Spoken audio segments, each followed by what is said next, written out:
चलो, where did we stop last lecture?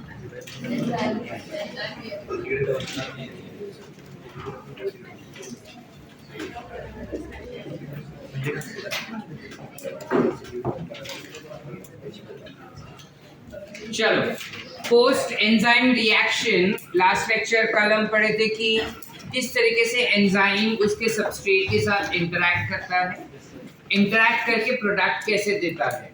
This is a very basic thing that we understood in previous lecture, that is yesterday, where we also spoke about lock and key model and induced fit model.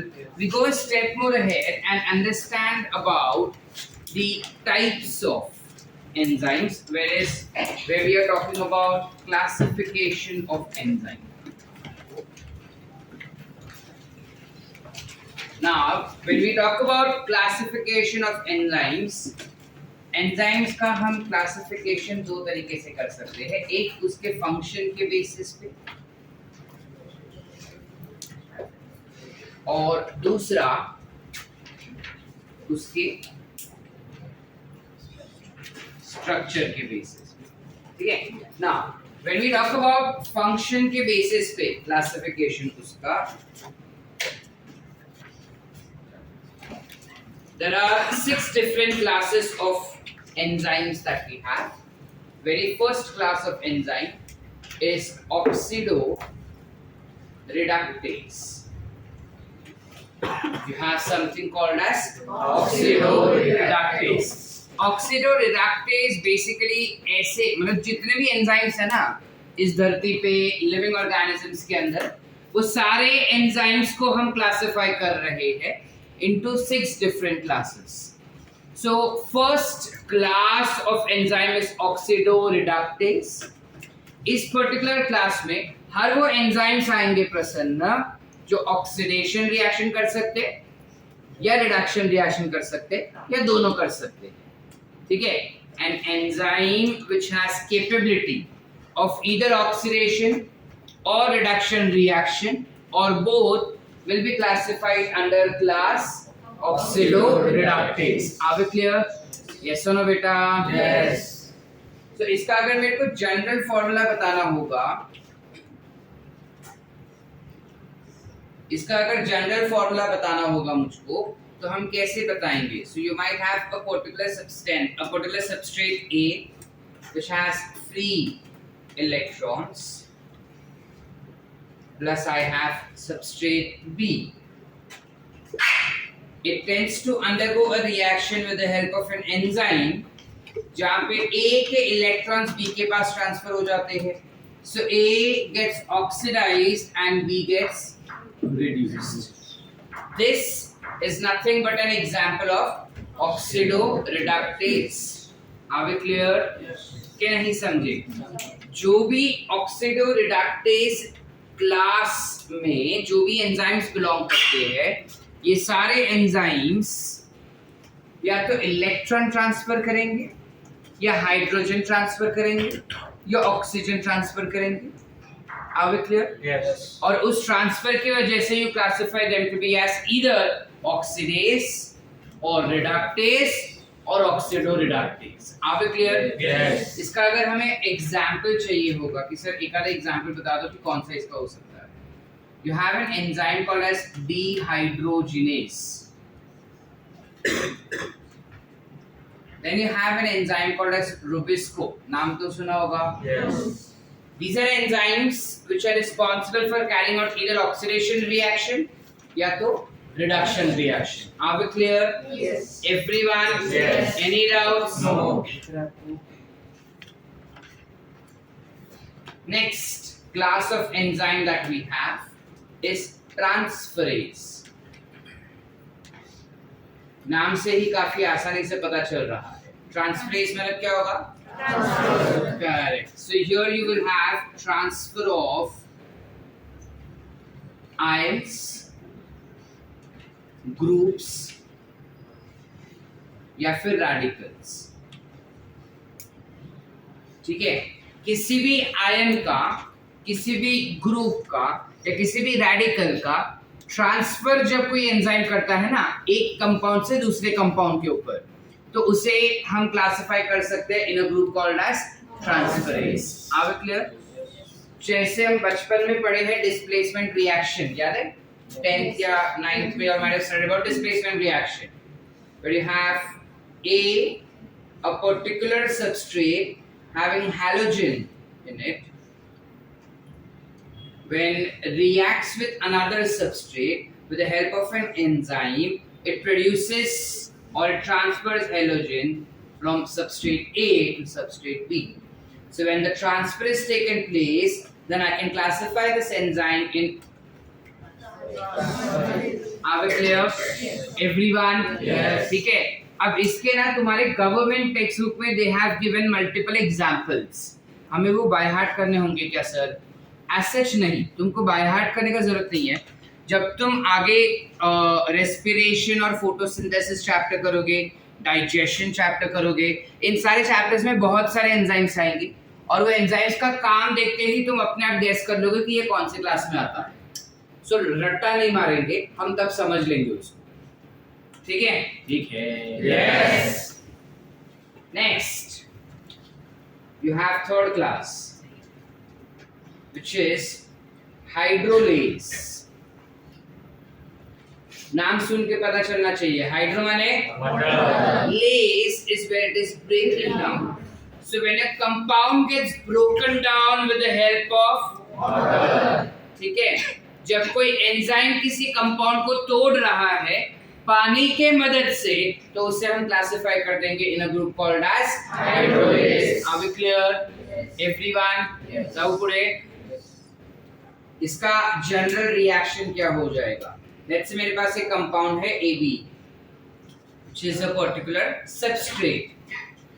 Enzyme जो है वो पानी का इस्तेमाल करता है और इस सबस्ट्रेट को ब्रेक डाउन कर देता है into acid and base, that is AH and BOH. Are we clear? Yes or no? Yes. Double displacement reaction. ठीक है? फिर आता है fourth class which is called as lysis. अब lyse यानी क्या होता है? सेम हो गया। lysis ऐसे एंजाइम्स होंगे जो मॉलिक्यूल्स को तोड़ेंगे, जो कंपाउंड को तोड़ेगा लेकिन बिना पानी का। Difference between hydrolase and lies is that hydrolase में एंजाइम जो है वो पानी का मदद लेता है कंपाउंड को तोड़ने के लिए। लाइज में एंजाइम पानी का मदद नहीं लेगा। इस वजह से हमको एक सैचुरेटेड कंपाउंड मिलता है और एक अनसैचुरेटेड कंपाउंड मिलेगा। ये क्या बात हो गया sir? Let's say I have this as a compound, ठीक है? जब ये टूटता है बिना पानी के, so I have a saturated and unsaturated compound. Are we clear? Yes. Or not? Everyone? Yes. Any doubts? पक्का? डॉक्टर मेंडेकर पढ़ते सारावैनी, डॉक्टर सृष्टि, डॉक्टर अनुष्का, पूर्वा, शॉर्ट। चले आगे। कैसे? सोया नहीं? जाग रहा था पूरी रात? फिर अभी जाग रहा है? चल next class of enzyme that we have is called as isomerase.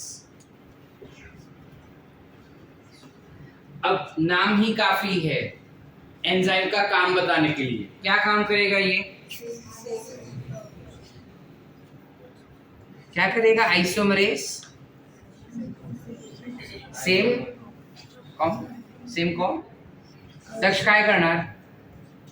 Isomerase. अभी वही चैप्टर चालू है तुम्हारे का, नॉट मिस्टेक, केमिस्ट्री में।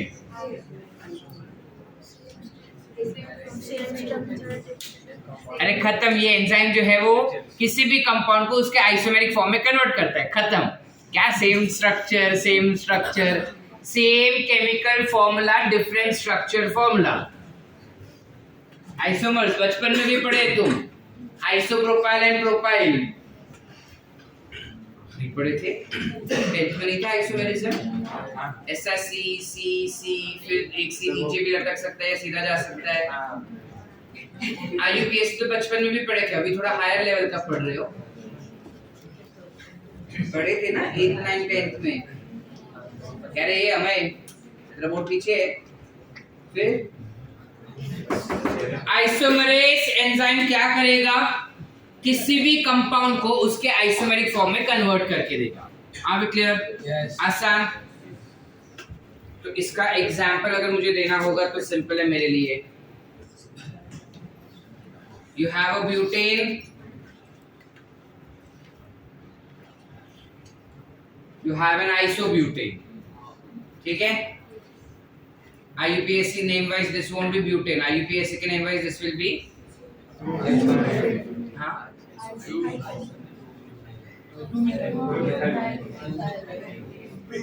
pentane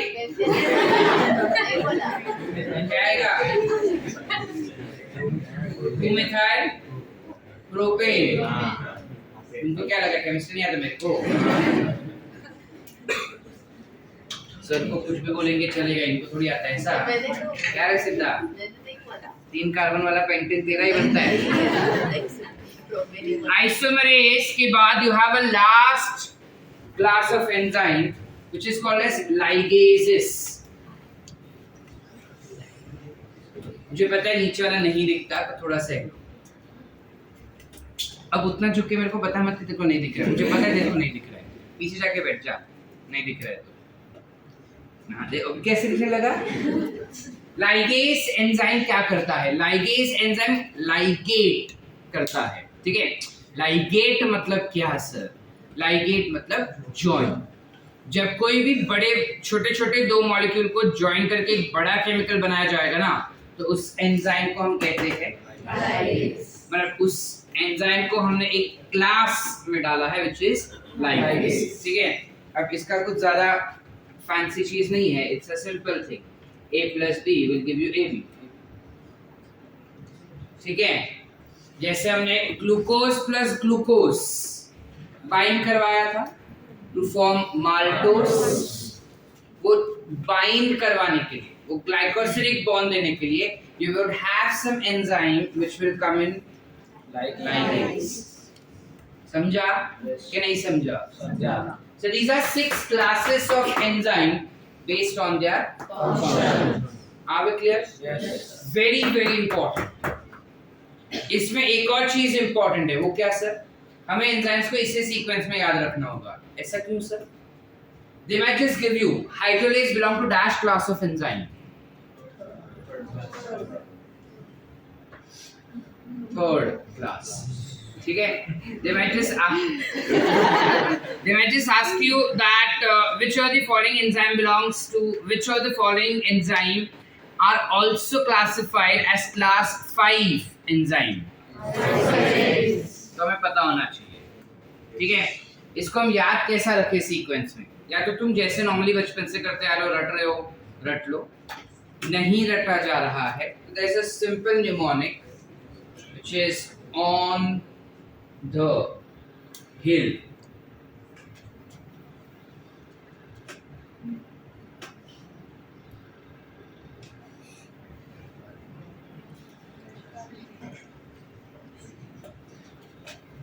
अब जेंडर वाइज तुम अपने आप को सेग्रीगेट कर लेना। ऑन द हिल लड़की इज लिट, लिट मतलब समझता है अच्छी, जली हुई नहीं, अच्छी, ठीक है? ऑन द हिल लड़की इज लिट या फिर ऑन द हिल लड़का is lit. Now you all know who has to remember what. Clear है? यस और नो? Yes। पक्का? जाओ आगे। नेक्स्ट यार स्ट्रक्चर। स्ट्रक्चर के पहले ना थोड़ा उसके ओरिजिन के बारे में भी देख लेते हैं।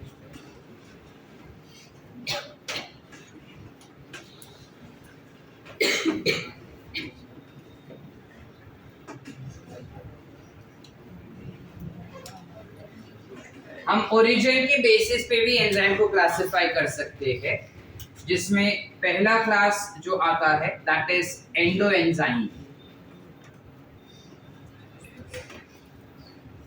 अब एंडो एंजाइम क्या होता है? अगर कोई एंजाइम सेल के अंदर प्रोड्यूस हुआ और काम भी सेल के अंदर ही कर रहा है तो इसे हम कह देंगे endo enzyme.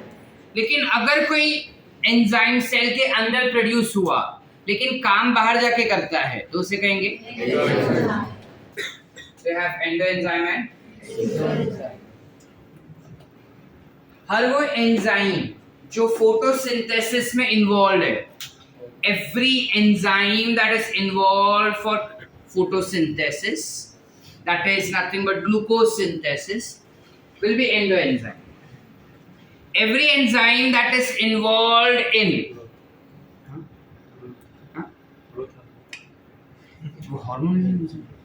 every enzyme that is involved in digestion किसी भी चीज का, जैसे you have pepsin that is released in stomach, है ना? वो पेप्सिन बनता कहीं और है, गैस्ट्रिक सेल्स में बनता है। गैस्ट्रिक सेल में जो है स्टमक के सेल्स में बनता है। काम किधर करता है? स्टमक के छेद में ना, एम्प्टी स्पेस। पैनक्रियाटिक एंजाइम्स बनता पैनक्रिया में है, काम स्मॉल इंटेस्टाइन में करता है। यस और no? So that becomes an example of what? ठीक है। मैं रेस्पिरेटरी एंजाइम का भी एग्जांपल ले सकता हूं। जैसे रेस्पिरेटरी एंजाइम्स क्या होंगे? हर वो एंजाइम जो माइटोकॉन्ड्रिया में दिखते हैं मेरे को, ग्लूकोज ब्रेकडाउन वाले। अगर मुझे ग्लूकोज को तोड़ना है तो you have glycolysis, Krebs cycle and electron transport system. बचपन में कर चुके हैं, फाउंडेशन वाले जो बैठे थे उनको फाउंडेशन में भी करवाया है ये चीज, वो कि ना है? सो जब हम बात करते हैं ग्लाइकोलिसिस का, एंजाइम्स उसके साइटोप्लाज्म में बनते हैं, काम भी साइटोप्लाज्म में ही करते हैं। क्रेब्स साइकिल का बात करते हैं तब एंजाइम बनता है माइटोकॉन्ड्रिया में, काम भी माइटोकॉन्ड्रिया में ही करते हैं। ETS एंजाइम बनता है माइटोकॉन्ड्रिया में, काम भी करता है माइटोकॉन्ड्रिया में। दोस बिकम्स एग्जांपल ऑफ आसान। Any doubts? जाओ पूरे। बेस्ड ऑन देयर स्ट्रक्चर अब जो हम करने जा रहे हैं ना, ये नीट 2016, नीट 2015, 2016 फेज 1, 2016 फेज 2, 2018, 2019, 2021 में इस कॉन्सेप्ट पे क्वेश्चन घुमा घुमा के पूछे गए, सिर्फ इसी कॉन्सेप्ट पे। तो बाय डिफॉल्ट इट गोस कि तुमको इस पे ध्यान देना है। अब हम क्या कर रहे हैं?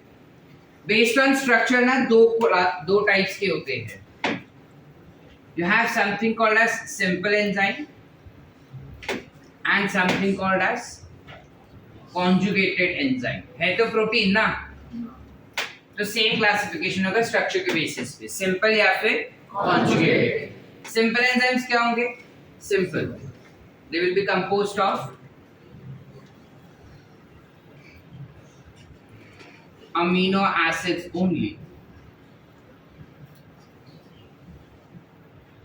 वो सिर्फ और सिर्फ अमीनो एसिड से ही बनता है। एग्जाम्पल क्या हो जाएगा? अमाइलेज ले लो एज एन एग्जाम्पल। ये ऐसा प्रोटीन है या ऐसा एंजाइम है जो सिर्फ अमीनो एसिड से ही बनता है और वो सिंपली एक्टिवेट भी हो जाता है बिना किसी दूसरे केमिकल के। ठीक है, बोरिंग है, मेरे किसी काम का नहीं। ठीक है, हमको पढ़ना था, हमने पढ़ लिया, इस पे क्वेश्चंस फ्रेम नहीं किए जाते। क्वेश्चंस आते हैं कॉन्जुगेटेड पे। कॉन्जुगेटेड में हमको क्या बताया जाता है? हमको बताता है कि जब कोई भी एंजाइम को एक्टिवेट करना होगा ना, मेजॉरिटी ऑफ द एंजाइम्स को अगर हमें एक्टिवेट करना होगा तो वो कॉन्जुगेटेड फॉर्म्स में ही एक्टिवेट होते हैं। ते काय असतात sir? You will have a protein part of enzyme plus you will have non-protein part of enzyme that will lead to active enzyme. Are we getting it or not? अब protein part of enzyme को हम क्या कहेंगे sir? हम उसे enzyme ही कहेंगे, but उस enzyme को हम कहेंगे apoenzyme. You call it to be as apoenzyme. Apoenzyme core protein molecule होता है जो किसी नॉन प्रोटीन पार्ट से बाइंड होता है. तो नॉन प्रोटीन पार्ट को हम कहते हैं cofactor. So when apoenzyme binds to cofactor, you get an active form of enzyme called as holoenzyme. बस इसी पर्टिकुलर इक्वेशन पे हमको इतने साल घुमा फिरा के क्वेश्चन पूछा गया है. सर इसमें क्या घुमाएंगे सर, क्या घुमा सकते हैं सर? तो मैं टेस्ट में बताता हूँ ना. नहीं, you will have practice of that same in your module questions, internal questions also. ठीक है. हालांकि ये चीज इधर एंड नहीं होता. ठीक है. प्रतीक्षा कंफ्यूज है सर, क्या है अपो, क्या है कोफैक्टर, क्या है ना? प्रतीक्षा पढ़े उसको, नहीं पढ़े? चलो लेट्स से ये हमारा एंजाइम है कुछ ऐसा. इस एंजाइम का एक सबस्ट्रेट है ऐसा. ठीक है. Are they complementary? No. Can I have induced fit also in this? No. मैं इंड्यूस्ड फिट भी नहीं करवा सकता इसको. तो क्या करना होगा मुझे? ये एंजाइम तब तक एक्टिवेट नहीं होगा जब तक उसमें एक नॉन प्रोटीन पार्ट नहीं बैठ जाता. जैसे ही नॉन प्रोटीन पार्ट उस पर बैठ गया, उसके बाद अब वो उसके सबस्ट्रेट से बाइंड कर सकता है. Are we getting the point? Yes. तो ये जो ब्लू वाला पार्ट हमारा यहाँ पे हो गया, this part, what you see, this becomes what? Apoenzyme. Because that is the inactive form of enzyme composed of only proteins. हमें जाएगा बेटा, क्लियर है? जबकि ये ग्रीन वाला पार्ट जो हमको दिखा, उसने इस एंजाइम को मदद किया ताकि वो सबस्ट्रेट से बाइंड कर सके. And this is nothing but Cofactor. तो जब तक कोफैक्टर अपो एंजाइम को बाइंड नहीं होगा, एंजाइम एक्टिव कैसे होगा? एंजाइम सबस्ट्रेट को बाइंड नहीं कर पाएगा. Yes or no? Yes. And once it binds, the enzyme is classified to be as Holoenzyme. Are we clear? Yes. Everyone? Yes. ये equation है साहब by heart.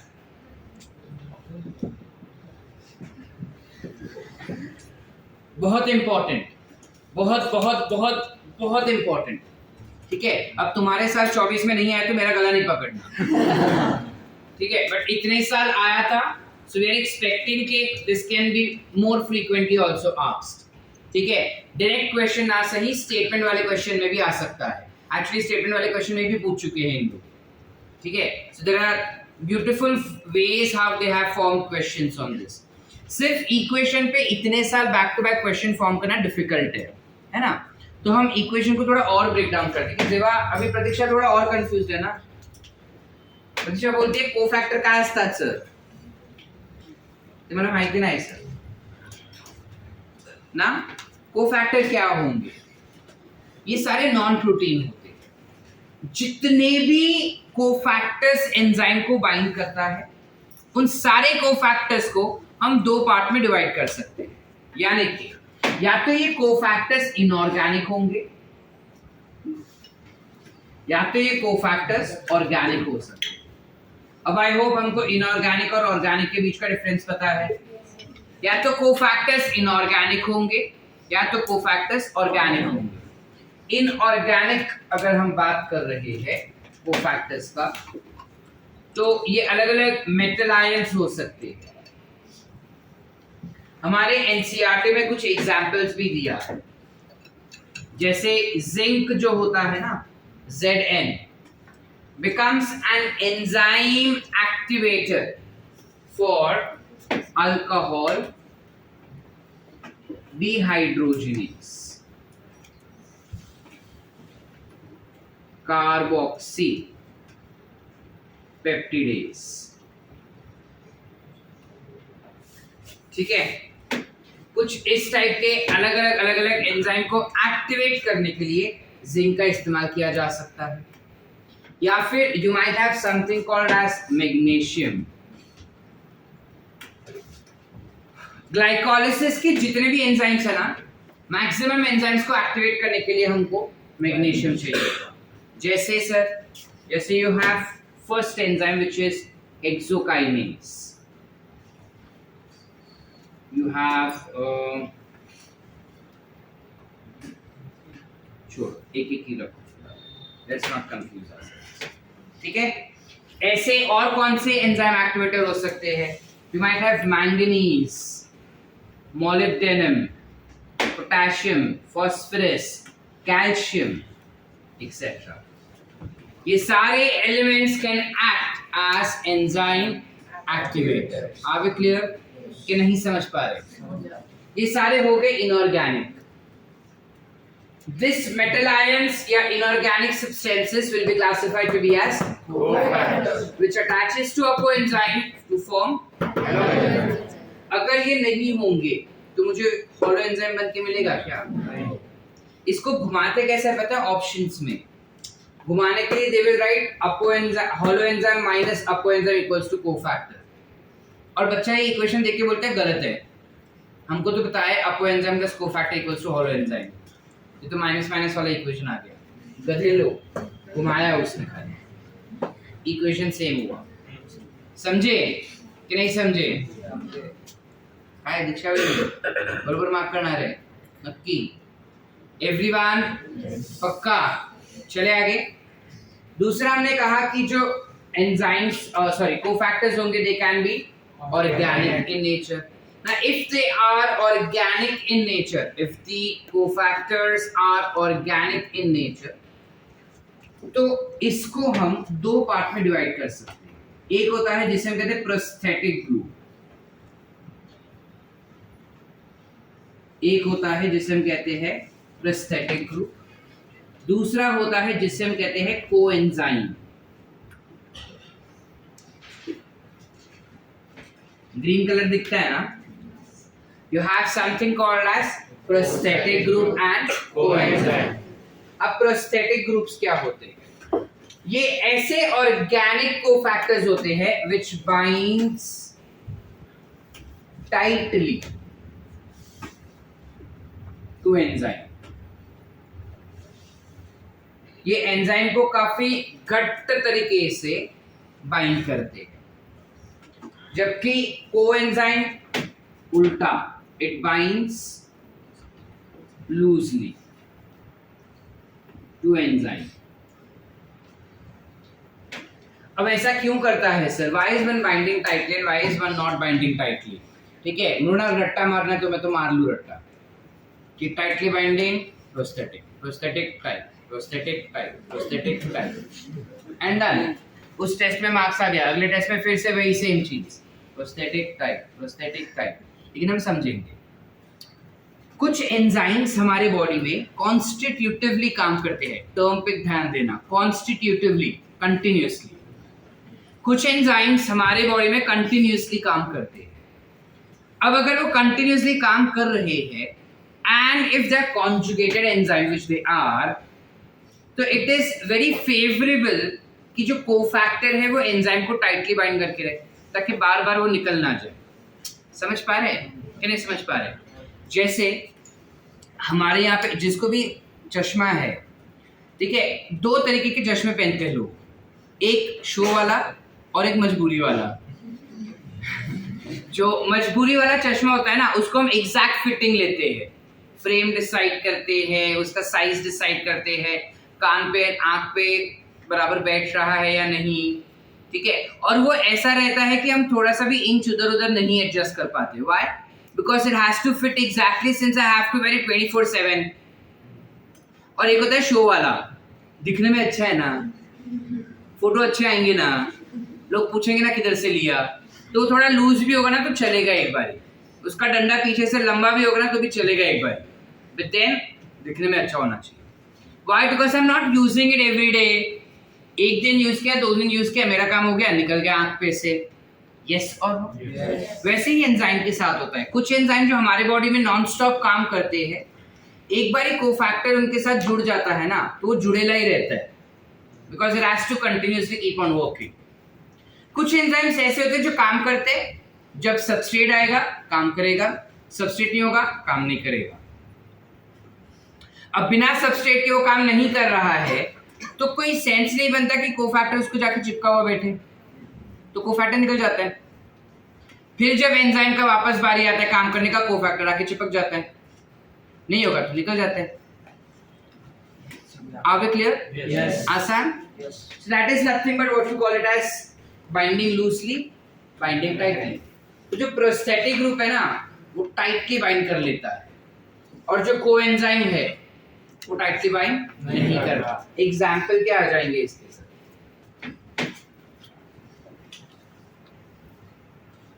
Example of prosthetic group, दो example दिए हैं, NAD, sorry एक ही example दिया है तुमको, हीम ग्रुप।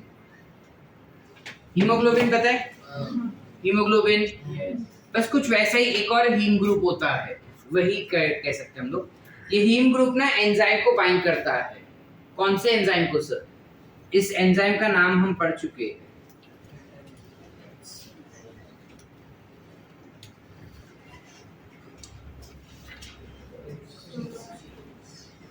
सुने हैं कि नहीं? Yes. Catalase and peroxidase. Peroxisomes नाम का एक पर्टिकुलर माइक्रोबॉडी होता है हमारे बॉडी में, और इस माइक्रोबॉडी के अंदर दो एंजाइम्स होते हैं। उन एंजाइम्स पे हीम ग्रुप लग जाता है, and that will B tightly bind. Why? Constitutively काम करेगा ना वो, इस वजह से। आप लोग क्लियर कि नहीं समझ रहे? एक और एग्जांपल होता है जिसमें कहते हैं biotin, which binds to fatty acid synthase enzyme. Fatty acid synthase enzyme, इस एंजाइम को बायोटिन नाम का एक ऑर्गेनिक प्रोस्थेटिक ग्रुप होता है जो टाइटली बाइंड कर लेता है, और जैसे ही वो इसको टाइटली बाइंड कर लेता है, अब हमारे बॉडी के सेल के जो वो स्ट्रक्चर होते हैं जहाँ पे फैटी एसिड्स बनते हैं, वो एंजाइम्स कंटिन्यूसली काम कर सकता है। इस कॉन्सेप्ट के बारे में तुम तुम्हारी डिग्री में ज्यादा डिटेल में पढ़ोगे, ये वाला। अभी हम नहीं बात करेंगे उसके बारे में, ठीक है? वो एंजाइम पे है, इसके एग्जांपल्स क्या हो जाएंगे? इसका एग्जांपल है NAD, सुना है कभी? यस और नो? रिद्धि, सुना है NAD के बारे में? NAD का फुल फॉर्म है nicotine amide adenine di nucleotide, ठीक है? You classified as nicotine amide adenine di nucleotide, which is nothing but NAD। NCERT में एक स्टेटमेंट है कि ये जो NAD होता है ना, उसको बनाने के लिए तुमको विटामिन्स का जरूरत पड़ता है, and those vitamin is vitamin niacin, ठीक है? ज्यादा नीचे नहीं दिख रहा है तो मैं इधर लिख रहा हूँ उसको। NAD को बनाने के लिए you require vitamins, जिसमें उन्होंने स्पेसिफाई किया है कि नियासिन नाम का एक विटामिन है जो मॉडिफाई होके तुमको NAD बना के देता है। आगे क्लियर? आगे क्लियर? विटामिन B12 सुना है? Vitamin B12, vitamin B7, vitamin B2, B1, B3, जिसको मिलाकर B कॉम्प्लेक्स कहते हैं। उन B कॉम्प्लेक्सेस में से एक कॉम्प्लेक्स या एक विटामिन होता है नियासिन। आगे clear? Yes. Any doubts? No. पूरा कॉन्सेप्ट शॉर्ट, वंस मोर और अंडरस्टूड? Understood. ये वाला Yes. पक्का? वंस मोर और अंडरस्टूड? Understood. एवरीवन? Yes. नक्की? Yes. मार्क्स देके आएंगे प्रारंभ को?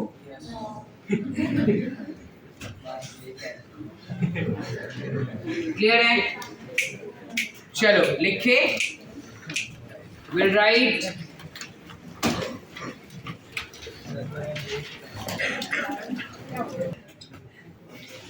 there are different factors that affect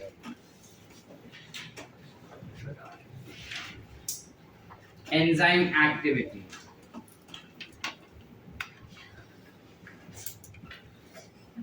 काफी सारे अलग अलग फैक्टर्स होते हैं जो एंजाइम के एक्टिविटी को अफेक्ट करता है। मतलब क्या, कल के लेक्चर में पता है हमने एक टर्म पे बहुत फोकस किया और मैक्सिमम लोगों को समझा ही नहीं था वो टर्म, एंजाइम ऑप्टिमा। सर काय असतात ऑप्टिमा? क्या होता है, मैंने एग्जाम्पल भी दिया था कि अगर अमेरिका मेरे को पूरा फोकस है तो क्या क्या उसको लगेगा environment. Likewise, I told that enzymes also require some favorable environmental condition. So today we are elaborating on that particular topic. इस वक्त हम उसको डिटेल में पढ़ रहे हैं कि वो क्या था. तो उसमें 3 फैक्टर्स हमको देखने हैं. एक जिसे हम कहते हैं टेम्परेचर. अगर एंजाइम को ऑप्टिमम टेम्परेचर, ऑप्टिमम मतलब क्या, परफेक्ट, करेक्ट टेम्परेचर मिलता है तो वो मैक्सिमम एक्टिविटी दिखाएगा. लेकिन अगर उसको ऑप्टिमम टेम्परेचर नहीं मिला तो उसका एक्टिविटी मैक्सिमम नहीं होगा. वो अभी भी काम करेगा लेकिन उतने लेवल पे नहीं. ठीक है. फॉर एग्जांपल अगर एक एंजाइम है जिसको अगर मैं 37 डिग्री सेल्सियस पे रख रहा हूँ तो मेरे को 10 मॉलिक्यूल दे रहा है प्रोडक्ट के तौर पे.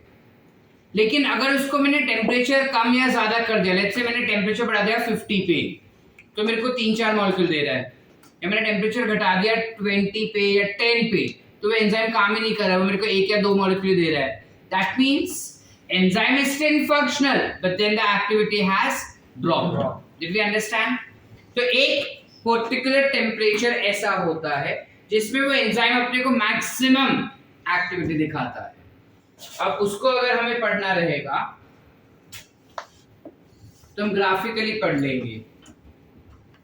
Let's say this is temperature and this is reaction. Reaction को RXN लिखते पता है ना? This is the rate of reaction. ठीक है. अब सिनेरियो क्या होता है, ग्रीन दिखता है ना. अब सिनेरियो क्या होता है, जैसे तुम टेम्परेचर बढ़ाते जाते हो एंजाइम एक्टिविटी बढ़ते जाता है. एक पॉइंट पे एंजाइम का एक्टिविटी मैक्सिमम होता है. दुबे जी ध्यान किधर है. एक टाइम पे उसका activity will be maximum. After that point, मतलब एक टेम्परेचर पे उसने मैक्सिमम एक्टिविटी दिखा दिया. अगर मैं लालच में आ गया कि नहीं थोड़ा और शायद अच्छा मिले, तुमको मिल रहा है ना अच्छा, जितना चाहिए था उतने स्टेट पे सुखी रहो उस पे. अब हमको चूल मचे कि नहीं हम थोड़ा और, लेट्स सी व्हाट हैपेंस. जैसे हम थोड़ा और टेम्परेचर बढ़ाएंगे ना, फट से उसका एक्टिविटी ड्रॉप हो जाता है. आर वी क्लियर और नॉट? सुनो बेटा. Yes. तो ये जो अपने को यहाँ पे दिख रहा है ना, this point at which the enzyme activity is maximum, the point over here at which the enzyme activity is maximum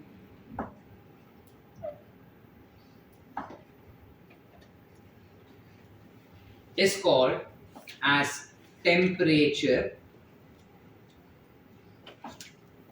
optima. Meaning this is the optimum temperature for an enzyme to function, which is mostly 37 degree Celsius. Mostly 35 से 37 degree Celsius होता है. अगर मैं इस particular enzyme को 20 degree से कम temperature दूं तो एंजाइम जो है वो ठंडा एनवायरनमेंट पे सिकुड़ जाता है और सिकुड़ने की वजह से वो हिल नहीं पाता. So it becomes inactive and thus you call this to be as inactivation point. पता है क्या बाउंसर गया? 20 डिग्री से कम अगर टेम्परेचर देते हैं तो वो टेम्परेचर फ्रीजिंग पॉइंट की तरफ जाता है, जिस वजह से प्रोटीन का जो स्ट्रक्चर होता है वो हिल नहीं पाता और हिल ना पाने की वजह से वो इनएक्टिव हो जाता है. इस वजह से हम उसे कहते हैं इनएक्टिवेशन पॉइंट. अगर एंजाइम को 60 डिग्री से ज्यादा टेम्परेचर दिए हम, अगर हमने एंजाइम को 60 डिग्री से ज्यादा टेम्परेचर दिया ना तो एंजाइम जो है वो पूरी तरह से टूट जाता है. यानी अगर वो क्वाटरनरी स्ट्रक्चर पे है ना तो वो प्राइमरी या सेकेंडरी स्ट्रक्चर पे आ जाता है. इससे हम कहते हैं डीनेचुरेशन. तो ये कौन सा पॉइंट हो जाएगा?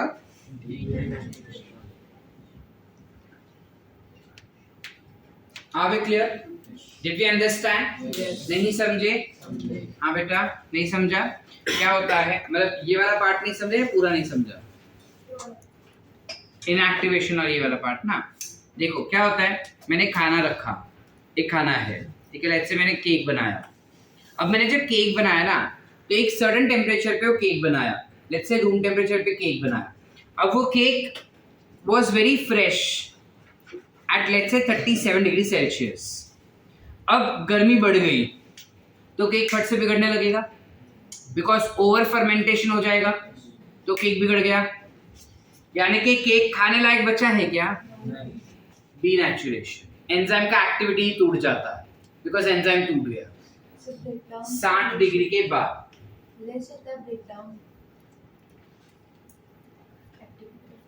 हाँ, एक्टिविटी ही चला जाएगा, इस पॉइंट पे एक्टिविटी ही चला जाएगा। देखो, इसको हम पानी का बॉटल बोल पा रहे हैं बिकॉज ये पानी का बॉटल है, इसका शेप बॉटल जैसा है। अगर मैं इसको गर्म करूं तो ये पानी का बॉटल रहेगा क्या? गर्मी से पिघल जाएगा ना। अब मैं उसको पानी का बॉटल बोल पाऊंगा? क्या ये इसका काम कर पाएगा? सेम चीज, ये जो प्रोटीन होता है वो 60 डिग्री से ज्यादा टेम्परेचर अगर होगा ना, तो प्रोटीन टूटना शुरू कर देता है, और क्योंकि प्रोटीन टूटना शुरू कर देता है, उसका काम चला जाएगा। समझ पा रहे कि नहीं समझ पा रहे? सो प्रोटीन टूटना is called as denaturation. You call it to be as Denaturation. Are we clear up till here? यानी उसका वो टर्शियरी, क्वाटरनरी, सेकेंडरी स्ट्रक्चर टूटेगा, प्राइमरी नहीं टूटता। समझ पा रहे? जो ऐसे ऐसे ऐसे फोल्ड हो रहा था ना, वो फोल्ड टूट गया, प्राइमरी चेन नहीं टूटा है। चलो आगे। इनएक्टिवेशन में हमने क्या बताया कि जब वो केक मैंने बनाया था, अब टेम्परेचर बढ़ गया, इससे खराब हो गया, तो मैं खा ही नहीं पाया, फेंक दिया उसको। अब इसी केक को मैंने फ्रिज में रख दिया, तो 37 से कम टेम्परेचर है। अब वो जो केक है ना, वो फर्मेंट होना बंद हो गया फॉर श्योर। वो फ्रेश है क्या? क्या उसको खाने लायक है क्या? वो हम खा तो अभी भी सकते हैं उसको, लेकिन क्या प्रॉब्लम है? अब उसका टेस्ट, उसका टेक्सचर, उसका फ्लेवर चेंज हो जाता है। कुछ वैसा है, जब मैं टेम्परेचर कम कर दूं ना, तो वो प्रोटीन सिकुड़ा हुआ होता है, तो वो हिल नहीं पाता। हम क्या कल बताए थे कि अगर ये तुम्हारा एंजाइम है, ये सबस्ट्रेट बाइंड करेगा, एंजाइम जब चेंज करेगा, शेप करेगा, बाहर निकलेगा, हो जाएगा। यस और नो? Yes. अब ये ऐसे ऐसे होने के लिए वो मूवमेंट तो आना चाहिए, लेकिन टेम्परेचर कम होने की वजह से वो बॉन्ड्स इतने ज्यादा कड़क हो गए, वो मूव ही नहीं हो पाता। तो एंजाइम क्या हो गया? Inactive. Enzyme becomes Inactive. Are we clear? Can I go ahead? Sure. Next that we have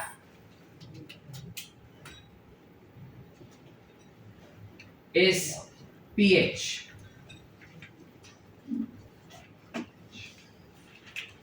So let's say this is pH and this becomes your rate of reaction.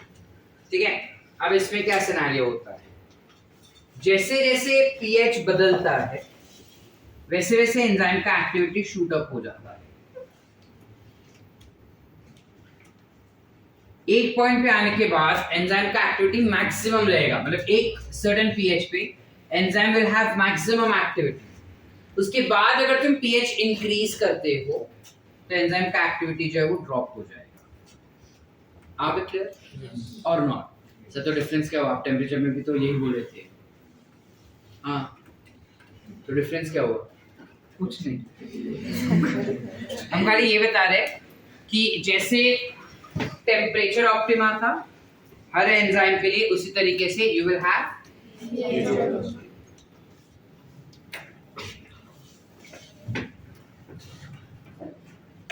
pH optima her enzyme के।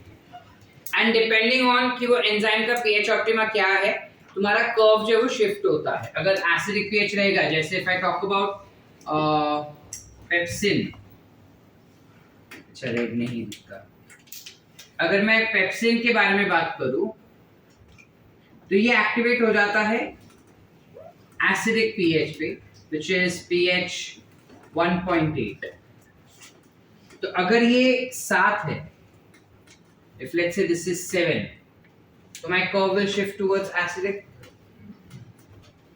फिर एक है जैसे amylase, नाम तो सुने होंगे, salivary amylase, it gets activated at 6.8, which is almost neutral. Then you might have something called as trypsin. Trypsin tends to get activated at 8.8, which is alkaline या फिर basic. आगे क्या? तो एंजाइम के बेसिस पे ये कर्व चेंज होता है, ठीक है। अब प्रश्न पूछता है कि अगर मैं पेप्सिन को 8.8 दूं तो वो काम ही नहीं करेगा, या तो इसका स्ट्रक्चर टूट जाएगा या वो काम ही नहीं करेगा, ठीक है। अच्छा सर, अगर मैं 1.8 ना दूं, वो एसिडिक पे काम कर रहा है ना। मैं अगर 2.4 दूं तो दैट इज आल्सो एसिडिक। मैं अगर 3 दूं, 3.5 दूं तो वो भी एसिडिक है, काम करेगा। वो 6 तक काम करेगा, बट देन उसमें उसका एक्टिविटी कम रहेगा। समझ पा रहे हैं? The activity of that enzyme will always be less. अच्छा, एक्टिविटी ऑफ एंजाइम हम कैसे जज करते हैं कि एंजाइम का एक्टिविटी अगर मुझे कैलकुलेट करना है, ऐसे मुझे बताना है कि अमाइलेज का रेट ऑफ रिएक्शन क्या है। रेट ऑफ रिएक्शन समझता है कि वो एक समय पे कितना प्रोडक्ट दे पा रहा है। तो वो एक्टिविटी अगर मुझे चेक करना है तो I will have delta equals to, sorry, I would simply say rate of reaction will be equal to delta P upon delta T. मतलब क्या हुआ सर? मतलब कि कोई भी enzyme given period of time पर कितना प्रोडक्ट देता है, ये हो गया उसका रेट ऑफ रिएक्शन। समझे कि नहीं समझे? जैसे अगर मैं जानना चाहता हूं कि दक्ष का टाइपिंग स्पीड कितना है, तो 1 मिनट में कितने शब्द वो टाइप कर पाता है, हम वो कैलकुलेट करते हैं और उसके बेसिस पे टाइपिंग स्पीड जज करते हैं। यस और नो? लाइकवाइज एंजाइम का रेट ऑफ रिएक्शन, यानी कितना फास्ट वो रिएक्शन करता है, ये मुझे जज करना होगा। तो मैं कैसे करूंगा? Rate of reaction equals to delta P upon delta T. कितना प्रोडक्ट दे रहा है in given period of time. समझ पा रहे? तो ये जो रेट ऑफ रिएक्शन है ना, that will change if I do not give them exact pH. समझे बेटा? एवरीवन? Any doubts? चलो आगे।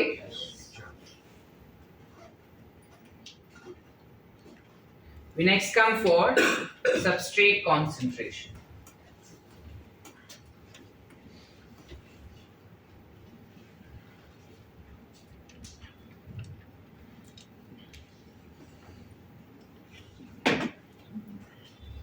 We next come for substrate concentration. अब ये substrate concentration क्या होता है? What exactly is substrate concentration? इन दोनों से थोड़ा अलग है ये।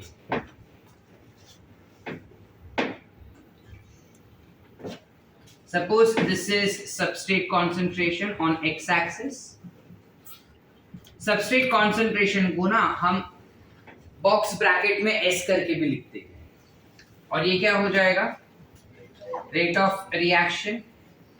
I can write rate of reaction as velocity of that enzyme also ना, कितना फास्ट वो रिएक्शन कर रहा है, that can be velocity. Yes or no? Yes. चलो, अब इसमें क्या होता है, ध्यान से इधर देखो। चलो इधर देखो, अभी सब क्या हो रहा है यहाँ पे। जैसे तुम सबस्ट्रेट देते जाओगे ना, एंजाइम खुश, तो एंजाइम का रिएक्शन बढ़ते जाएगा, बढ़ते जाएगा, बढ़ते जाएगा, बढ़ते जाएगा। एक पॉइंट पे आने के बाद तुम कितना भी सबस्ट्रेट दो, how much ever substrate you give, उसका activity will remain constant. Sir गिरेगा नहीं इन दोनों के जैसा? नहीं, उसका एक्टिविटी कांस्टेंट रह जाता है। समझ पा रहे? अब क्यों कांस्टेंट रहेगा सर?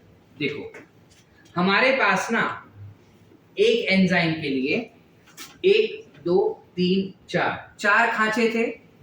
4 खांचों में हम सबस्ट्रेट डाल पा रहे थे। पहले मैंने एक सबस्ट्रेट दिया तो एंजाइम फट से तोड़ के दे दिया, 2 दिया, फट से तोड़ के दे दिया, 3 दिया, 4 दिया, 5 दिया, 6 दिया, 8 दिया, 9 दिया, 10 दिया, हो रहा है। अब मैं सडनली उसको 100 दे रहा हूं, 1 एंजाइम विद 4 खाचा एंड आई गिव 100 सबस्ट्रेट। अब वो मैक्सिमम स्पीड में क्या काम कर पा रहा है? 4 खांचे एट अ टाइम। उससे ज्यादा स्पीड में काम कर पाता है क्या? तो जब मैं ज्यादा सबस्ट्रेट डाल देता हूं तो जिस रेट पे मुझे प्रोडक्ट मिल रहा है ना, वो रेट मेरा बढ़ता ही नहीं है, और वो रेट नहीं बढ़ने की वजह से मुझे ऐसा लगता है कि एंजाइम काम ही नहीं कर रहा है। समझ पा रहे हैं कि नहीं समझ पा रहे?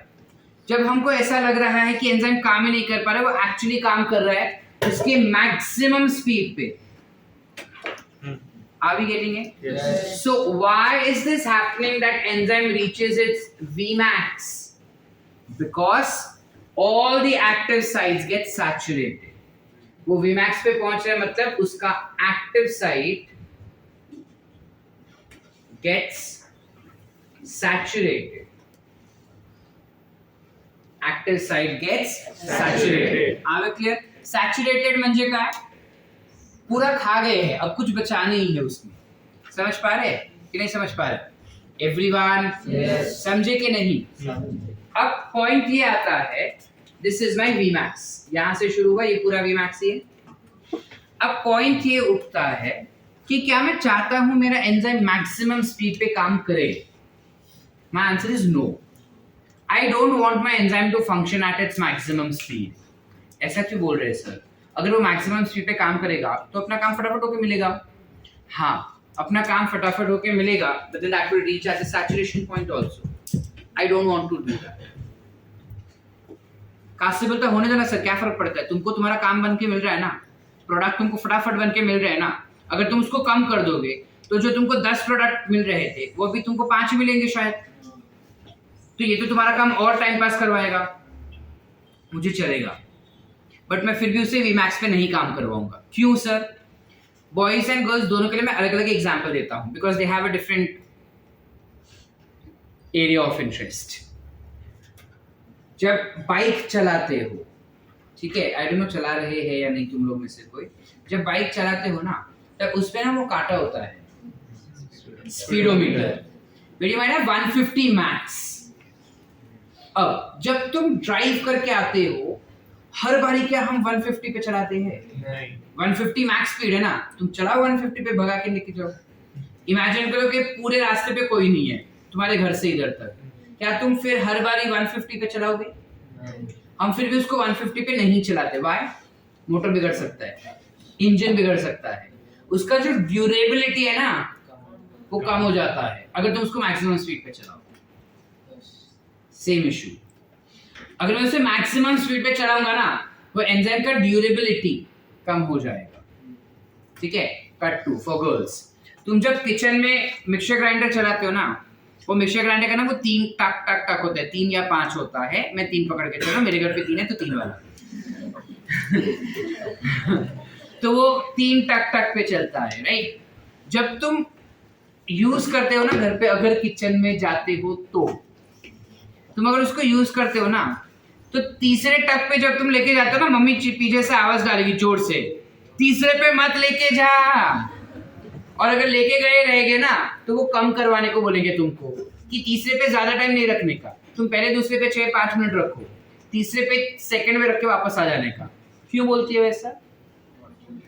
क्योंकि मोटर खराब हो जाता है, वैसे ही एंजाइम भी खराब हो जाता है। अगर उसको मैक्सिमम स्पीड पे काम करवाया ना तो उस एंजाइम के फंक्शनिंग को अफेक्ट कर जाता है।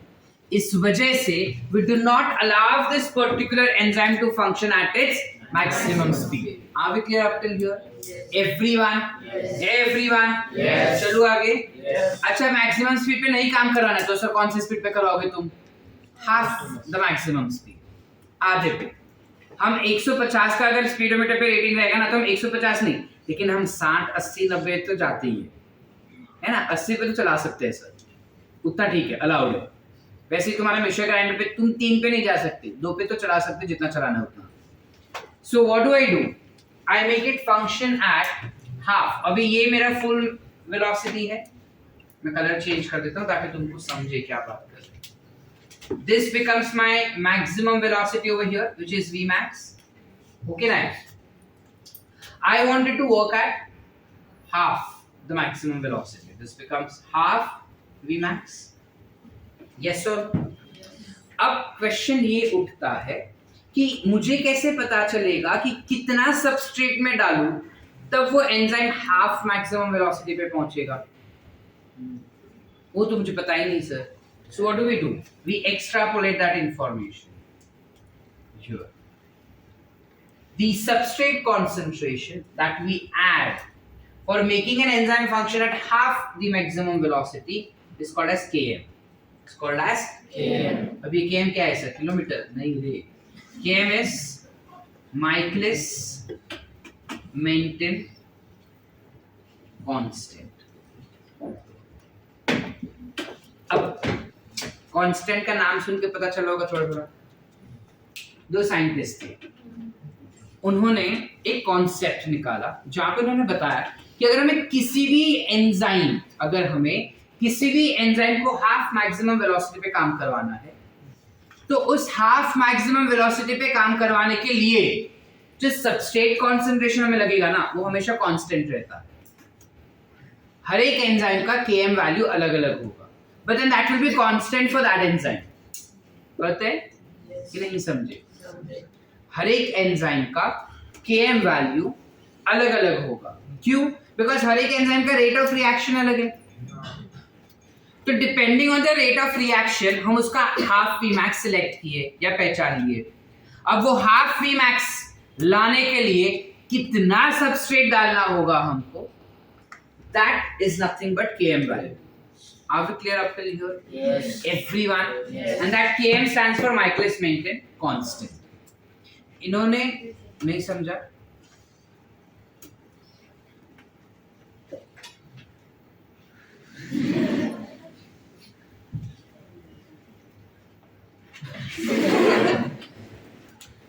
अगर तेरे को एक एंजाइम को काम करवाना है, ठीक है, और उसका Vmax जो है वो 10 molecules per second है.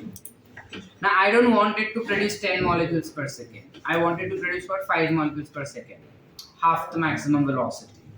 Now if I want it to produce 5 molecules per second only, I need to know how much substrate to be added.